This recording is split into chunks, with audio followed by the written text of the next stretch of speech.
importante, ¿verdad? Un corazón dispuesto hace mucho. Así que, dicho esto, y compartido la noticia, me gustaría que me acompañaseis a Romanos capítulo 2. Continuamos con la carta de Pablo a los romanos. Esta mañana vamos a leer 5 versículos del capítulo 2. Y cuando ya lo tengáis, yo creo que sí, que ya todos más o menos lo tenéis, vamos a leerlo. Dice: por lo cual eres inexcusable, oh hombre, quien quiera que seas tú que juzgas. Pues en lo que juzgas a otro, te condenas a ti mismo. Porque tú que juzgas haces lo mismo. Mas sabemos que el juicio de Dios contra los que practican tales cosas es según verdad. Y piensas esto, oh hombre, tú que juzgas a los que tal hacen y haces lo mismo, que tú escaparás del juicio de Dios. O menosprecia la riqueza de su benignidad, paciencia y longanimidad, ignorando que su benignidad te guía al arrepentimiento. Pero por tu dureza y por tu corazón no arrepentido, atesoras para ti mismo ira para el día de la ira y de la revelación del justo juicio de Dios. Hasta ahí la palabra de Dios.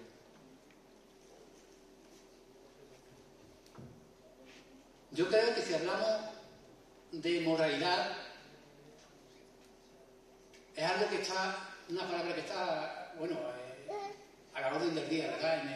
En este mundo en el que vivimos hay una corriente que se llama moralidad, donde supuestamente la gran mayoría va a favor de esa corriente, ¿no? Y el mundo ve esa moralidad de una manera positiva y necesaria, que en la humanidad haya ciertos índices o niveles de moralidad, ¿verdad? Pero me gustaría en esta mañana leer lo que dice la Real Academia Española, el diccionario, de lo que significa esta palabra concretamente. Y dice lo siguiente, dice: perteneciente o relativo a las acciones de las personas. O sea, tiene que ver con lo que nosotros hacemos, desde el punto de vista de su obrar en relación con el bien o el mal, y en función de su vida individual y sobre todo colectiva, conforme con las normas que una persona tiene del bien y del mal. Esa es la definición que el diccionario nos da, nos aporta acerca de la moralidad. Y yo, cuando leo esta definición, la verdad es que esta definición para mí es muy ambigua. Lo que cada uno supuestamente considera que está bien y que está mal. Eso es muy relativo. ¿Por qué? Porque lo que para mí a lo mejor es moralmente adecuado, a lo mejor para ti no lo es. Y al contrario, lo que para mí es inmoral, pues para ti lo ve correcto y decente. Es algo que no tiene una norma, una regla fija.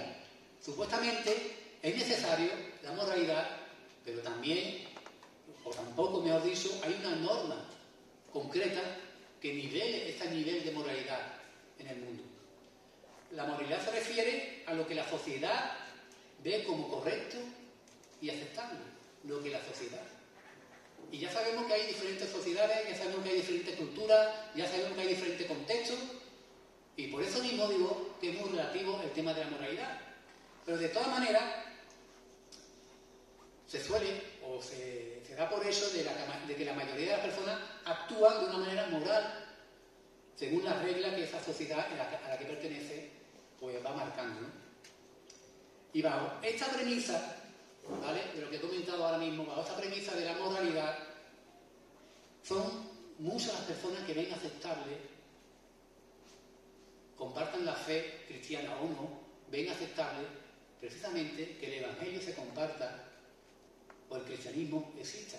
¿Por qué? Porque supuestamente, aunque ellos no crean, pero dan por hecho de que el cristianismo o el Evangelio aporta un nivel de moralidad aceptable que la sociedad necesita. Da igual, como he dicho antes, da igual que la persona crea o no crea, damos por eso, mucha gente da por eso, que el cristianismo, el Evangelio, permite que esos niveles, esos estándares de moralidad alcancen los niveles óptimos que supuestamente tiene que alcanzar, ¿verdad? Y es precisamente por pensar de esta manera esa persona que muchos de los que escuchan el Evangelio, el mensaje de salvación, no le da importancia. Porque supuestamente estas personas moralistas, supuestamente ya han alcanzado ese nivel, ese estándar de moralidad que supuestamente la sociedad da por buena.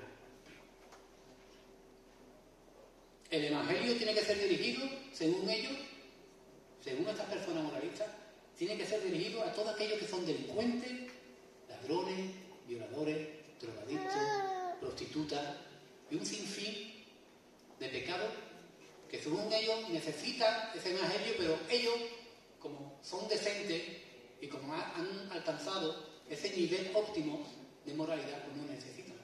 Ese es el pensamiento que podemos sacar de lo que hemos leído, es lo que precisamente Pablo se está refiriendo. Sin embargo, Pablo, como hemos visto en esta mañana, nos habla justamente de lo contrario. Aquella persona que se sienta o que se crea que está cumpliendo unos niveles aceptables, que se apoya en su bondad, en su buen hacer, en su decencia, Pablo nos enseña de que está no solamente equivocado, sino que delante de Dios no tiene excusa tampoco, como vimos en el capítulo 1. En Romanos capítulo 3, un poquito más adelante, Romanos capítulo 3, versículos del 9 al 12, podemos leer lo siguiente. Os hablo como iglesia, hermano. ¿Qué pues? ¿Somos nosotros mejores que ellos? Pablo le pregunta a los judíos, a los supuestamente religiosos de aquella sociedad, ¿qué pues? ¿Somos nosotros mejores que ellos? En ninguna manera. Pues ya hemos acusado a judíos y a gentiles que todos están bajo pecado. Como está escrito, no hay justo ni aún uno, ni siquiera uno. No hay quien entienda, no hay quien busque a Dios. Todos se desviaron, a una se hicieron inútiles. No hay quien haga lo bueno, ni siquiera uno. El grado de justicia que tú y yo necesitamos, o que, mejor dicho, el moralista necesita, para llegar a la presencia de Dios, no es cumplir esos niveles o estándares establecidos de moralidad. No es lo que necesita. Lo que necesita realmente, delante del Creador que hizo los cielos y la tierra, es simple y llanamente recibir por gracia y por medio de la fe la justicia que Dios mismo ofrece, que Dios mismo provee para que podamos ser salvos de esa condenación por medio de la cruz. No es lo que tú hagas, no es tu decencia, no es tu moralidad estandarizada, sino es la justicia que Dios ha provisto por medio de la fe y por medio de la cruz. Así que, querida hermana, no sé si en esta mañana nos visita alguien que todavía no ha tenido un encuentro con el Señor, pero si tú quieres salvarte, si tú quieres librarte de la condenación eterna que acarrea el pecado, no es moralidad, no es decencia, no es buenas obras lo que tú necesitas, sino exactamente la justicia que Dios provee para que por medio de esa justicia volcada y derramada en su Hijo Jesucristo, tú puedas recibir redención y perdón de pecados. Si nos vamos al capítulo 1, en el versículo 16 lo vemos muy claramente. Dice, porque no me avergüenzo del Evangelio, porque es poder de Dios para salvación a todo aquel que cree, al judío primeramente y también al griego. ¿Y qué dice en el 17? Porque en el Evangelio la justicia de Dios se revela por fe y para fe, como está escrito, mas el justo por las obras vivirá. ¿Es lo que dice? Por la fe. Mas el justo por la fe vivirá. O sea que las obras, querido hermano, querido moralista, si te encuentras aquí en esta mañana, poco puede hacer delante de Dios. Fuera de la justicia, todos estamos bajo la ira de Dios, sin excepción alguna. Si leemos el versículo del 18 al 24, porque la ira de Dios se revela desde el cielo contra toda impiedad e injusticia de los hombres que detienen con injusticia la verdad. Porque lo que de Dios se conoce le es manifiesto, pues Dios se lo manifestó.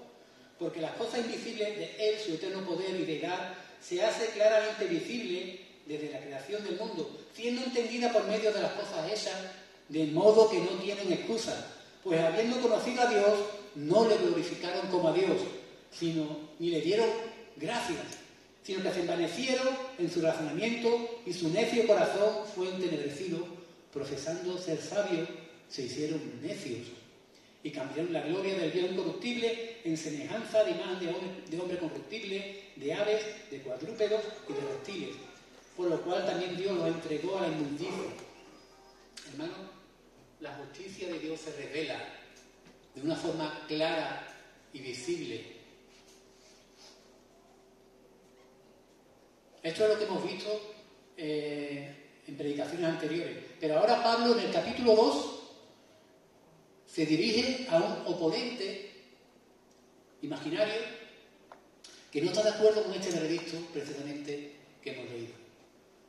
Es un grupo de personas que sí, que dice amén, pero por otro lado dice, bueno, yo no tengo nada que ver, en verdad a mí no tiene por qué dirigirse ese sermón o esas palabras, porque yo moralmente estoy cumpliendo esos niveles de moralidad.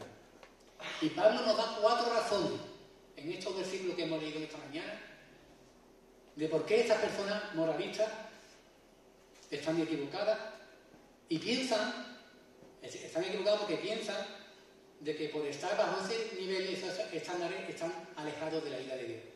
La primera razón que podemos ver, la vemos en el versículo 1. Si la leemos, dice lo siguiente: por lo cual eres inexcusable, oh hombre, quien quiera que seas tú que juzgas, pues en lo que juzgas a otro, te condenas a ti mismo, porque tú que juzgas haces exactamente lo mismo.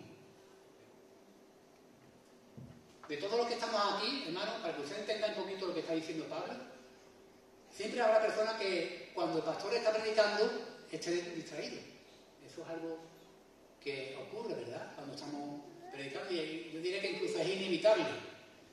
Hay personas que están pensando en su interior, los problemas que tienen, en lo que tiene que hacer mañana, y están en todo menos lo que se está predicando. Y en cambio hay otro que dice amén a lo que estoy diciendo, pero ese amén no necesariamente significa que vaya a llevar a cabo o poner en práctica lo que estoy diciendo. Este es el tipo de persona al que se está dirigiendo Pablo. A esos moralistas que dicen amén a lo que está diciendo, pero eso no va conmigo, porque yo estoy cumpliendo esos niveles de moralidad. Los moralistas se creen mejor que los demás. Fijaros por dónde. Se creen que están por encima, a otro nivel. No porque lo sean, no porque estén realmente por encima de los demás, sino porque no tienen un entendimiento apropiado de su propio pecado. Ese es el problema del moralista. Un poco más adelante, en el versículo 17, vemos claramente que Pablo está hablando de los judíos. Dice, aquí tú tienes el sobrenombre de judío y te apoyas en la ley y te glorías en Dios y conoces su voluntad e instruido por la ley apruebas lo mejor. Y confías en que eres guía de los ciegos, luz de los que están en tinieblas, instructor de los indoctos, maestro de niños, que tienes en la ley la forma de la ciencia y de la verdad. Pero ahora dice una cosa muy importante. Pero tú pues que enseñas a otro, ¿no te enseñas a ti mismo? ¿Tú que predicas que no se ha de hurtar? ¿Robas? ¿Tú que dices que no se ha de adulterar? ¿Adulteras? ¿Tú que abominas de los ídolos, cometes sacrilegio?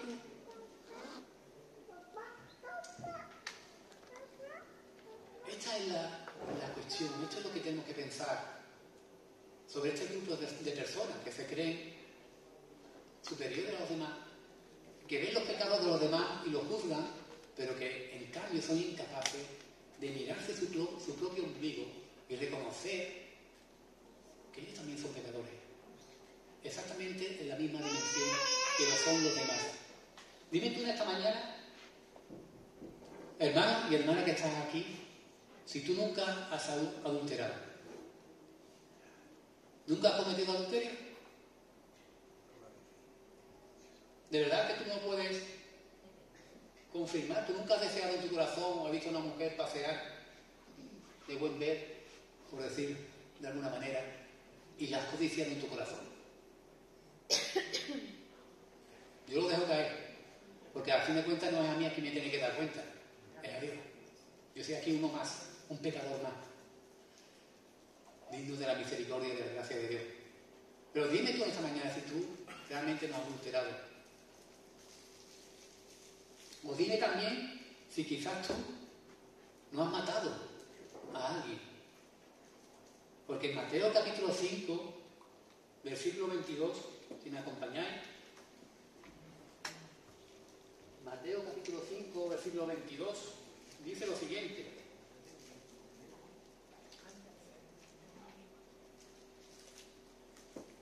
Así lo encuentro, un poquito lento.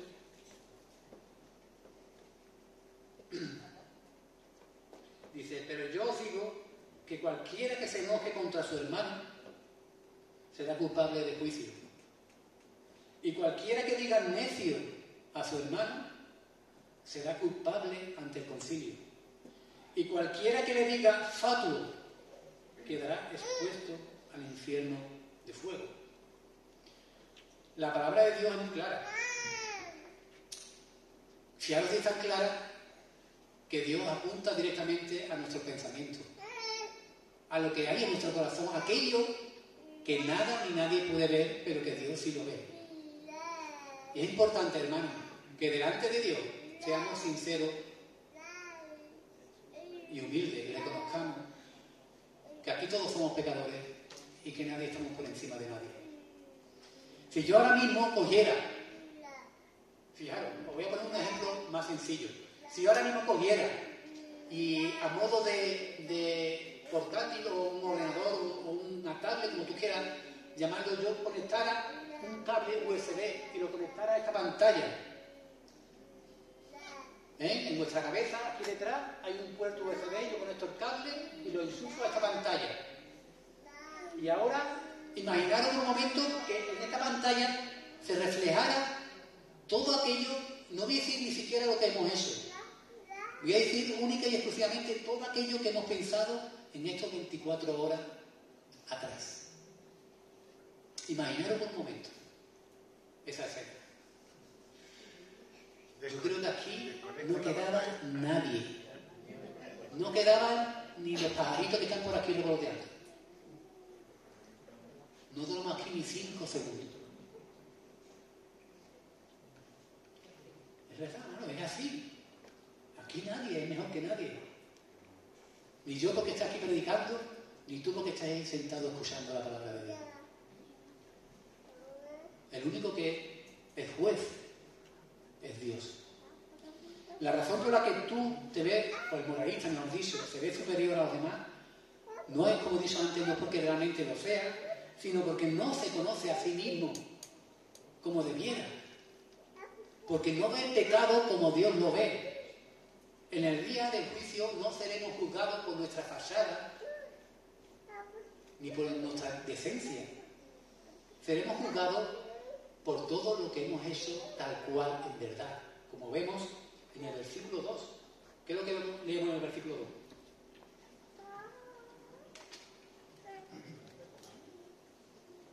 Dice, mas sabemos que el juicio de Dios contra los que practican tales cosas es que, ¿según qué? Según verdad. Porque cuando estemos delante de Dios, no habrá mentira ni engaño que podamos camuflar, porque seremos como un libro abierto delante del Creador de los cielos y de la tierra, y toda nuestra vida pasará precisamente como una película. De modo que no habrá nada, absolutamente nada que podamos ocultar delante del Señor eterno, Creador de los cielos y de la tierra. En Romanos capítulo 2, en el versículo 16, habla también de lo mismo, y dice, en el día en que Dios juzgará por Jesucristo los secretos de los hombres, conforme a mi Evangelio. Y en Hebreos capítulo 4, versículo 13, no sé si fue Pablo quien lo escribió, muchos dicen que sí, también leemos lo siguiente, dice, y no hay cosa creada que no sea manifiesta en su presencia. Antes bien, todas las cosas están desnudas y abiertas a los ojos de aquel a quien tenemos que dar cuenta. Nuestro Dios es omnisciente, hermano. Nada escapa ante su mirada que escudriña lo más profundo de nuestros corazones. Nada podemos esconder delante de Él. Por eso es importante, hermano, que seamos conscientes a quién estamos sirviendo y delante de quién estamos las 24 horas del día. Delante de un Dios santo que no tolera el pecado. Y gracias que Él proveyó, hermano, lo que para nosotros era imposible, Él lo proveyó, su justicia, por medio de su Hijo Jesucristo. ¿Tú lo crees? ¿Tú lo crees en esta mañana? Bueno, escucho yo amén. Y amén, hermano, porque tiene que estar agradecido. Si hoy estamos aquí sentados, es por su gracia y misericordia. El problema que Pablo condena aquí no es el hecho de que estos moralistas judíos vean la realidad de la dimensión de los pecados que hemos visto anteriormente. El problema es que ellos no ven sus propios pecados en la misma dimensión. Ese es el problema de los moralistas. Es precisamente por esto, hermano, que muchas veces caemos en el error de criticar, de convertirnos en hipercríticos con los hermanos, como entre uno y otro. Caemos en ese error de juzgarnos y creernos que nosotros estamos exentos muchas veces de los mismos errores. Cuando una persona es hipercrítica, y digo no crítica, sino hipercrítica, porque dice Pablo que lo que practican estas cosas, o sea, que no es una cosa que hace puntualmente, sino que ya es un hábito en su vida. O bien, hay dos cosas. O necesita todavía tener un entendimiento del Evangelio, hay ciertos aspectos que no tiene claro. O puede ser que sea un moralista, inconverso, necesitado de salvación, todavía no ha tenido un encuentro verdadero con el Señor. ¿Y por qué digo esto? Porque en la misma medida que vamos creciendo en el Evangelio, tenemos que saber lo odioso que para Dios es el pecado y todo lo que podemos hacer que atenta contra su santidad.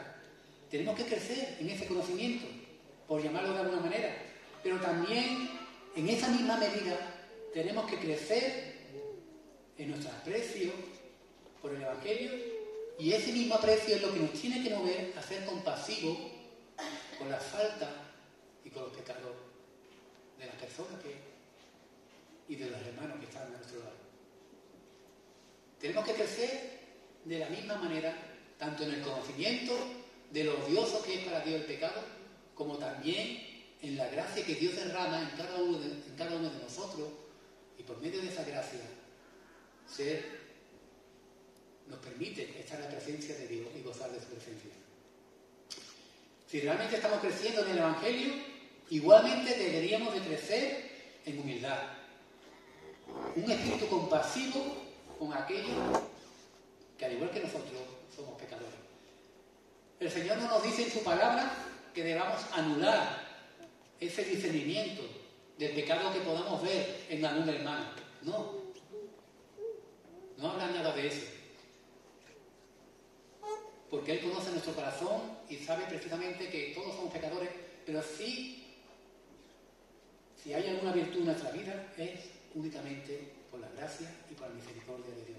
Así que si hay algo bueno en nuestra vida, hermano, no te dé golpes en el pecho como si tú por ti mismo hubieses alcanzado esa bondad, porque más bien es lo contrario, porque Dios cuando viene a nuestras vidas viene para transformarlas, y como buen alfarero viene para meter sus manos en nuestras vidas y para quitar todas aquellas cosas que estorban, que son tropiezos, no solamente para nuestras vidas, sino para las personas que nos rodean, porque aquí estamos llamados a edificarnos unos a otros.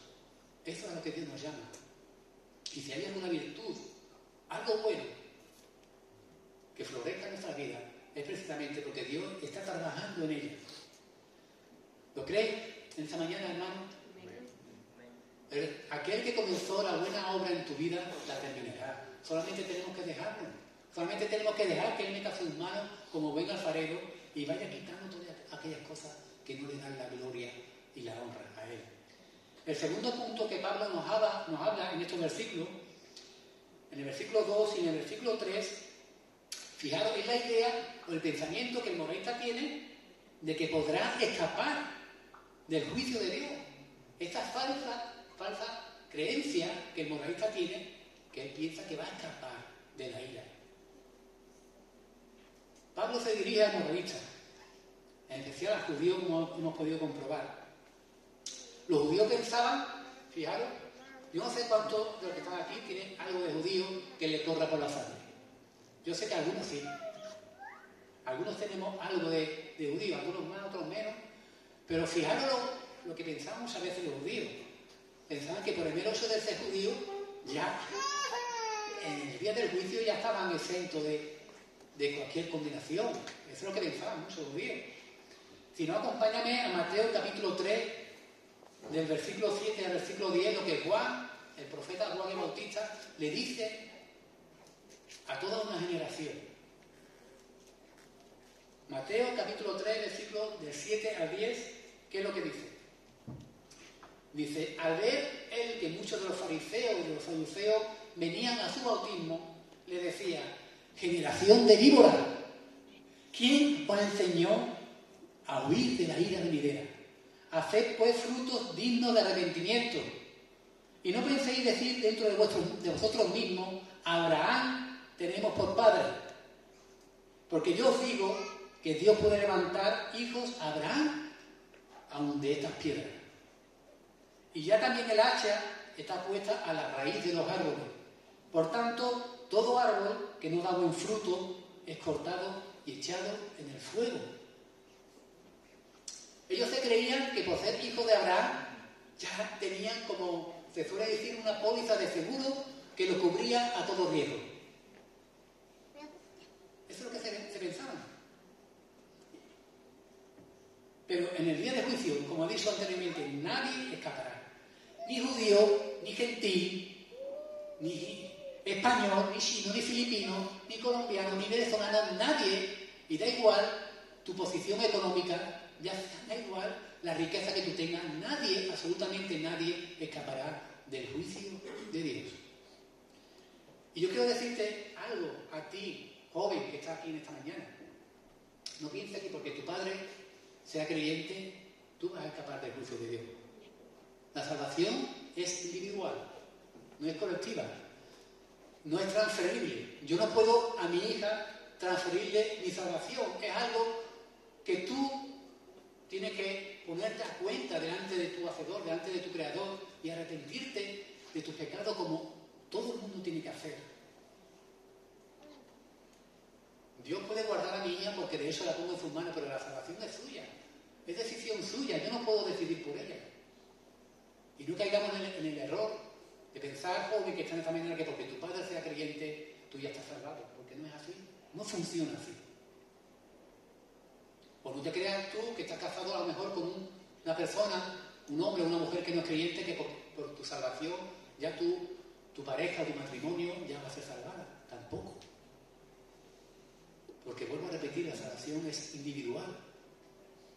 Y yo doy cuenta de mi pecado delante de Dios y tú darás cuenta de los tuyos. Y Jesús hizo precisamente a raíz de esto una declaración muy grande en Mateo capítulo 7, 21. Alguien que lo lea, por favor.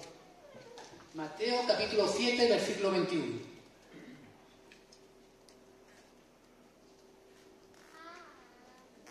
No todo el que me dice Señor, Señor, entrará en el reino de los cielos, sino el que hace la voluntad de mi Padre que está en los cielos. Amén.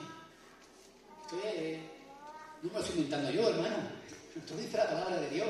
No todo el que dice Señor, Señor, entrará en el reino de los cielos, sino aquel que hace la voluntad de mi Padre.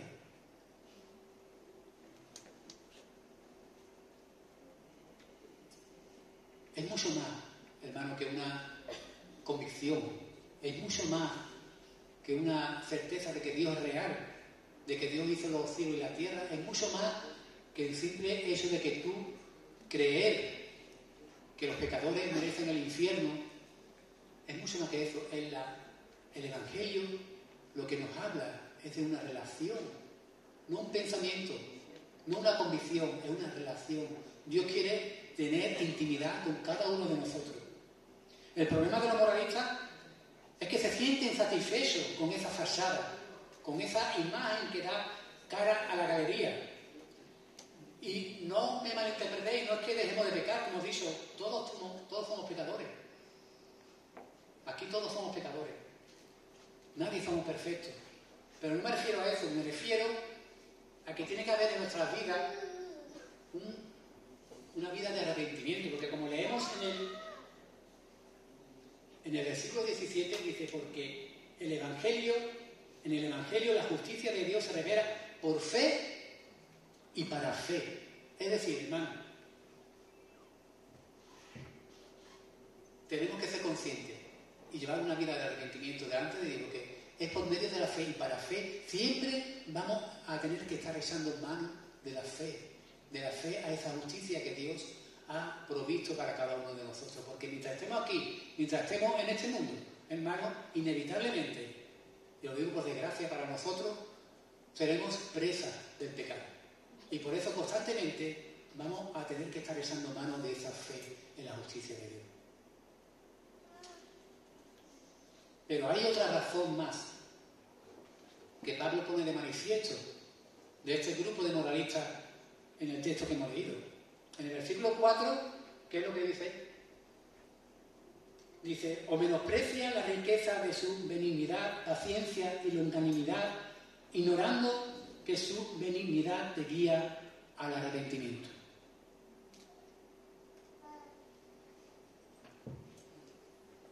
El moralista malinterpreta la bondad y la paciencia de Dios. Ese es otro problema que tiene el moralista, que malinterpreta la bondad y la generosidad de Dios. Muchas personas creen que no tendrán ningún problema con la ira de Dios en el futuro porque no lo tienen en el presente. Es decir, como su vida le va bien, tienen trabajo, gozan de salud, tienen dinero, tienen una buena casa, tienen un buen coche, y dicen, bueno, la verdad es que estoy bendecido. No me falta de nada. Pero no confundamos la bondad de Dios con su justicia.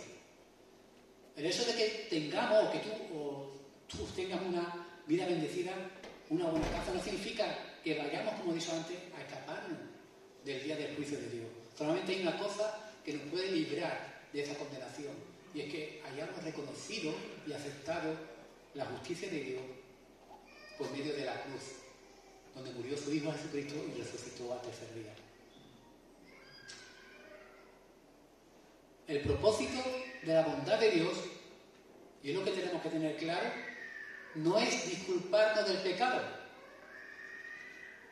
librarnos del pecado. El propósito de la bondad de Dios, la bondad que Dios cada día derrama en tu vida y en mi vida, es precisamente estimularnos y movernos al arrepentimiento. Y no solamente estimularnos y movernos al arrepentimiento, sino a vivir una vida agradecida por todas las cosas que Él nos da cada mañana. Porque si tú y yo nos levantamos cada mañana, como he dicho y repetiré 1000 veces, es gracias a la misericordia y a la bondad de Dios. No hace falta ser rico, hermano,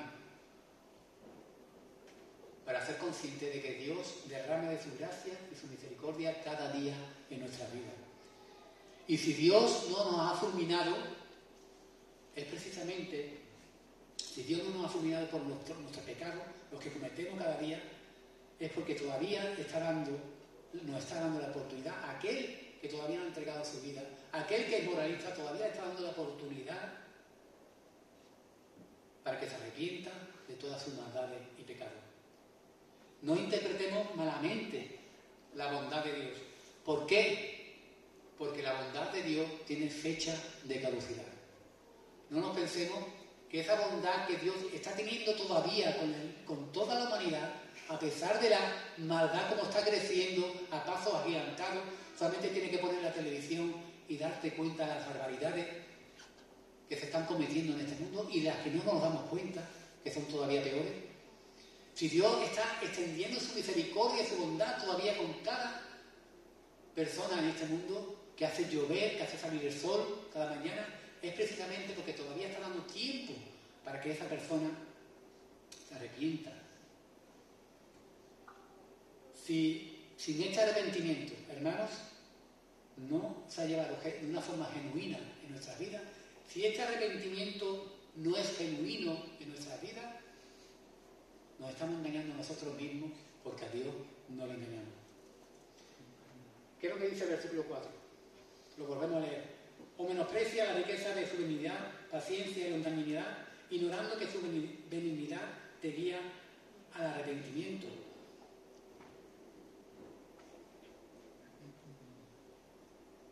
No podemos caer en el error de creernos que por nuestra moralidad, por nuestras buenas obras, somos merecedores de la bondad de Dios, cuando Pablo nos está diciendo que todos, tanto unos que son pecadores como otros que se creen buenos delante de Dios, no tienen excusa delante de Él.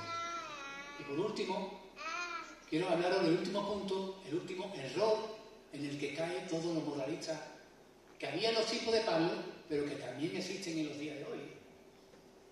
El moralista está atesorando ira para el día de la ira por su actitud impenitente, es decir, por la dureza de su corazón, por no querer arrepentirse, porque piensa que todo está bien. Y lo vemos en el versículo 5, dice, pero por tu dureza, por la dureza de tu corazón no arrepentido, atesoras para ti mismo, ira para el día de la ira y de la revelación del justo juicio de Dios. Vuelvo a repetir que Pablo nos enseña cuál es el verdadero problema del moralista. Se ve tan bueno, tan decente, que no tiene necesidad, ningún motivo por el que arrepentirse. Estas personas dan por sentado la bondad de Dios y en vez de agradecerlo, en vez de venir al arrepentimiento, continúan con su terquedad, con la dureza de su corazón. Por eso el texto dice que están atesorando ira para el día de la ira. La paciencia de Dios, hermanos, tiene un límite. La paciencia de Dios, para que ustedes me entendáis, es como si fuera una presa. Una presa, ¿ustedes habéis tenido alguna vez la oportunidad de ver una presa? Un pantano o se une todo el agua, un estanque, pero que está ese agua retenido por una presa, por una puerta, por una barrera, que retiene precisamente que ese agua se derrame y se vuelque hacia el exterior. Pues Dios viene a ser como esa presa que impide que las aguas del juicio de Dios, como en los días de Noé, sean derramadas sobre la humanidad. Es lo que retiene, por su bondad, por su misericordia, que esas aguas que arrasaron con toda la humanidad en los tiempos de Noé, arrasen en los días de hoy con toda la humanidad. Es esa paciencia y esa misma bondad que tuvo en aquel entonces, la está teniendo ahora. Mi propósito en esta mañana no es molestarte, pero te digo también otra cosa. Yo no vengo aquí, ni estoy aquí para endulzarte el oído, ni para decirte cosas que te agraden. Estoy aquí para compartirte la palabra de Dios. Y si aquí hay alguien que se siente o cree que es moralista, que está cumpliendo esos estándares, permíteme en esta mañana decirte que te vea como Dios te ve, como Dios nos ve a cada uno, como pecadores, ni más ni menos. ¿Y sabéis por qué Pablo escribió estas líneas a la iglesia de Roma? ¿Sabéis por qué él se tomó la molestia de compartir esto mismo que he compartido con vosotros esta mañana? Porque si hablamos de alguien moralista, si hablamos de alguien que era moralista realmente, estamos hablando de Pablo. Pablo era una persona no moralista, sino lo siguiente. Pero ¿qué ocurrió? Que se topó de golpe y porrazo se topó con la realidad de su condición.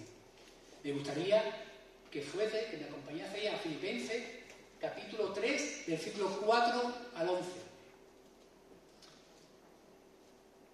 Filipenses, capítulo 3, del 4 al 11, dice lo siguiente.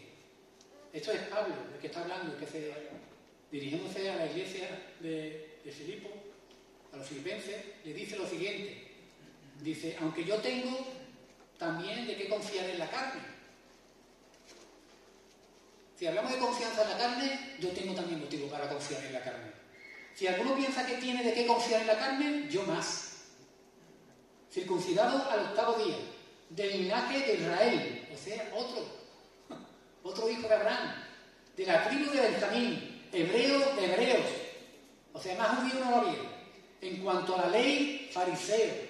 En cuanto a celo, perseguidor de la iglesia.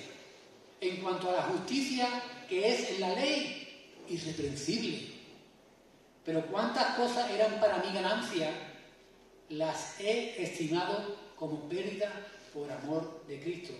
Y ciertamente, aun estimo todas estas cosas como pérdida por la excelencia del conocimiento de Cristo Jesús. Hermano, eso es lo que nos tiene que mover, eso es lo que nos tiene que levantar cada mañana, el poder conocer a Cristo Jesús cada día más. ¿Tú no tienes ganas de conocer más de su amor, de su grandeza, de su sabiduría? ¿No es eso lo que te mueve? ¿O te mueve el querer justificarte delante de los hombres, pero no delante de Dios? Y ciertamente, aun estimo todas las cosas como pérdida por la excelencia del conocimiento de Cristo Jesús, mi Señor, por amor del cual lo he perdido todo y lo tengo por basura, para ganar a Cristo y ser hallado en Él, no teniendo mi propia justicia, que es por la ley, sino la que es por la fe de Cristo, la justicia que Dios provee, que es de Dios por medio de la fe, a fin de conocerle, hermano. Pablo fue deleitada en el conocimiento de Cristo Jesús y el poder de su resurrección y la participación de su padecimiento, llegando a ser semejante a Él en su muerte, si en alguna manera llegase a la resurrección de entre los muertos. ¿Sabes por qué tú y yo, hermano, podremos presentarnos delante de Dios a pesar de ese diluvio que Dios está reteniendo en esa presa? ¿Sabes por qué tú y yo podemos presentarnos delante de la presencia de Dios? Si realmente tú has tenido un encuentro con Cristo Jesús.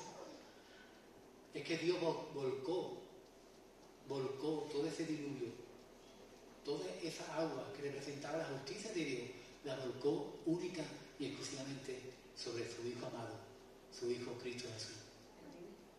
Eso es lo que nos permite a ti y a mí poder gozar de su presencia ahora, aquí en la tierra, y sobre todo por toda una eternidad cuando estemos delante de Él.